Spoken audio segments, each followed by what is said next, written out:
Noi stiamo preparando come Regione forse uno dei provvedimenti più forti a livello italiano che ci siano mai stati, ovviamente parlo fra regioni, verrà presentato a giorni, e ho l'ambizione di immaginare un piano che vada a intercettare le sacche, diciamo, di criticità più forti.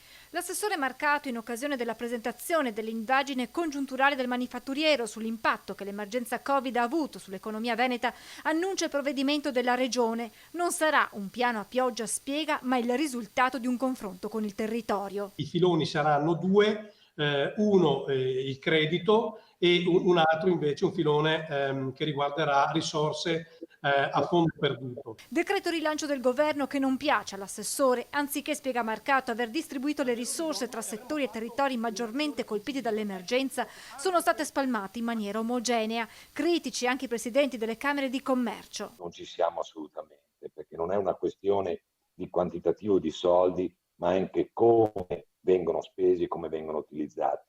Siamo di fronte a un decreto fatto di 450 pagine, che è arrivato con 3 mesi di ritardo, dove la definizione anche degli standard di sicurezza sono arrivati la domenica sera alla riapertura del giorno dopo. L'indagine, che ha preso in considerazione 2000 imprese venete, fotografa una situazione molto pesante. Prometeia per il PIL del Veneto prevede un meno 7% con investimenti ed export anelli deboli.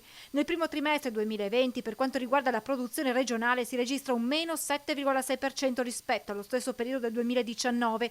E ancora, sempre nei primi 3 mesi di quest'anno, le imprese che sono state obbligate alla chiusura hanno registrato per produzione, ordine e fatturato cali che si aggirano tra il 10,5% e l'11,9%. Ma anche le previsioni sono tutt'altro che rosee per gli imprenditori, la situazione è in peggioramento.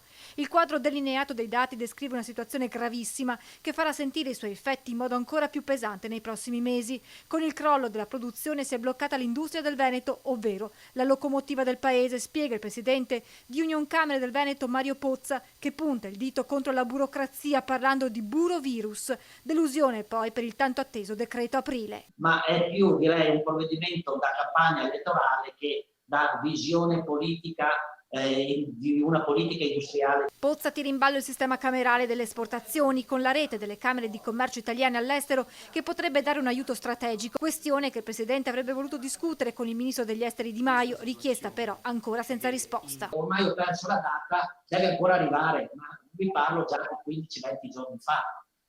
Questo perché lo dico? Perché le Camere italiane all'estero sono state tagliate fuori dal sostegno alle imprese.